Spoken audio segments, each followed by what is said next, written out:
Bonjour et bienvenue à toutes et tous dans cette vidéo dans laquelle on va vous apprendre à protéger les données liées à l'usage des services de Microsoft 365, c'est-à-dire organiser la protection des données qui résident dans Exchange, dans SharePoint, dans OneDrive et dans Teams.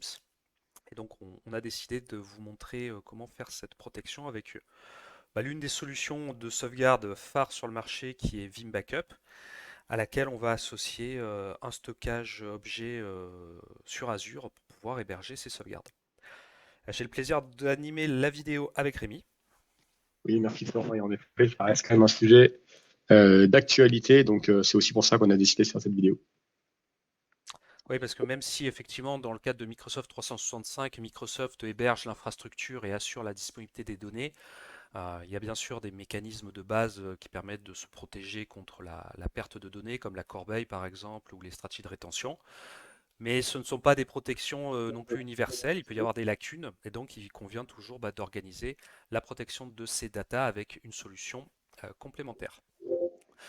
Alors c'est une série de vidéos que l'on a découpées en 4 épisodes, et on propose pour commencer de partir avec l'épisode 1 dans lequel on va vous expliquer un peu les prérequis qui sont nécessaires pour pouvoir mettre en place cette solution, et puis on va surtout vous montrer le setup pour pouvoir installer Vim Backup pour Microsoft 365.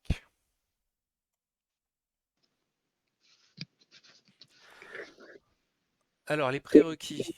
Alors évidemment, ça va vous intéresser si vous disposez déjà d'un tenant Microsoft 365 avec des services de productivité.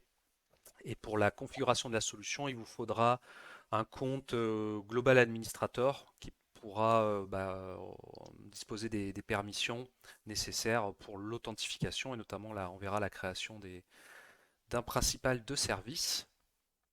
Également, pour récupérer le produit Vim Backup, il vous faudra disposer d'un compte chez Vim.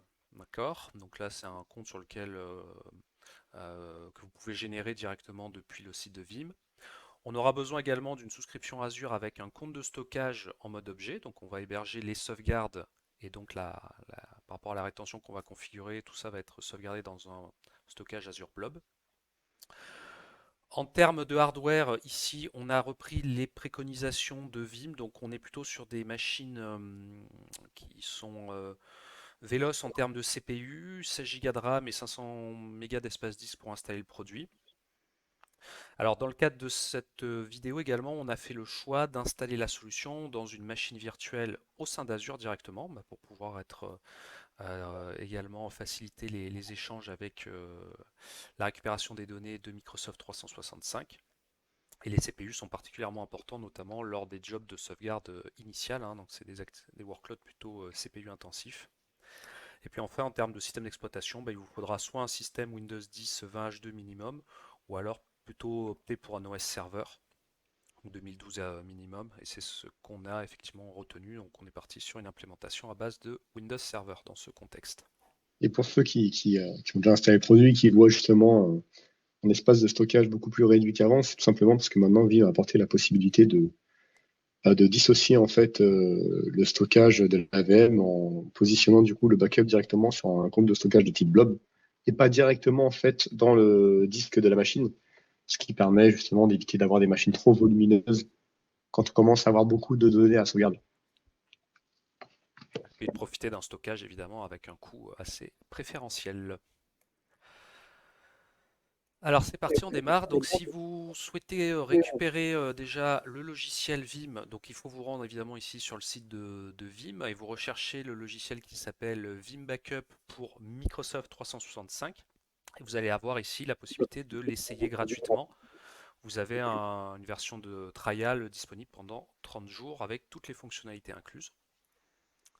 Donc vous cliquez sur tester gratuitement, vous allez arriver sur cette page, vous cliquez ensuite sur l'onglet Free Community. Et dans la liste, vous descendez jusqu'à trouver Vim Backup for Microsoft 365 et vous pouvez cliquer sur Download Free. Voilà, on arrive sur la page de téléchargement et donc vous récupérez la version. Alors à l'heure où on enregistre la vidéo, on était sur la version majeure 6. Il y aura peut-être des versions mineures qui sont sorties entre-temps, mais en tout cas, vous récupérez le produit en cliquant sur Download et ça va vous télécharger un fichier ISO. Fichier ISO que vous allez pouvoir du coup installer dans la machine dans laquelle vous souhaitez déployer les composants. Donc nous ici on a fait le choix comme on disait de déployer la solution au sein d'une machine virtuelle Azure. Alors la machine virtuelle on l'a déjà déployée.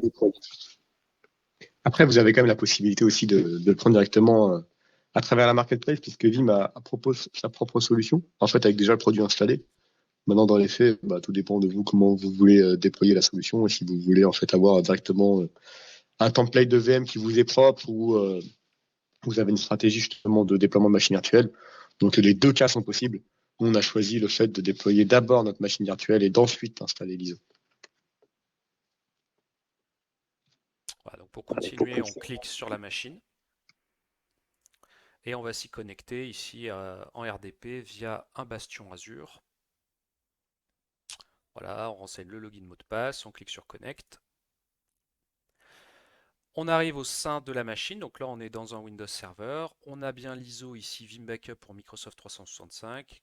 Donc depuis l'explorateur de fichiers, clic droit monter. On n'a plus qu'à lancer ensuite le setup, donc c'est un point .exe, hein, tout ce qu'il y a de plus classique pour une installation en mode graphique sur Windows Server. Ici on a le splash screen qui apparaît, on clique sur Install. Et donc on va pouvoir installer directement tous les composants nécessaires, donc le service Vim Backup, le proxy de backup, l'API REST également, et puis les consoles ensuite d'exploration, donc pour des jobs qui permettront de sauvegarder les données et donc de les restaurer. On accepte ensuite l'accord de licence. On précise ici l'emplacement, alors c'est bien l'emplacement d'installation du logiciel Vim Backup, hein, c'est pas l'emplacement des sauvegardes. L'emplacement où on hébergera les sauvegardes, on le configurera ultérieurement, on vous montrera ça dans les prochains épisodes. On clique sur Install pour démarrer l'installation qui se déroule assez rapidement en 5 étapes. Donc là, il n'y a qu'à patienter, hein, c'est du suivant, suivant, suivant. Très classique. Voilà, à la fin du setup, les dernières mises à jour sont appliquées. Voilà, comme ça on démarre avec une solution pleinement à jour. On clique sur Finish et on voit que sur le bureau, on a deux icônes qui sont apparues qui correspondent notamment à l'icône qui permet, donc le raccourci qui permet de lancer la console Vim Backup et puis un autre icône de raccourci pour la partie PowerShell.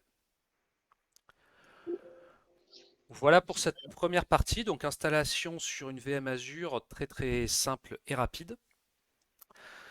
Et ben, on vous montrera ensuite dans le prochain épisode, cette fois-ci, le paramétrage de Vim Backup avec Azure justement pour pouvoir profiter d'un stockage objet donc avec des coûts assez réduits pour l'hébergement des sauvegardes et puis comment paramétrer évidemment la sauvegarde d'une organisation Microsoft 365. Merci Rémi. Eh ben, merci. À bientôt pour le prochain épisode.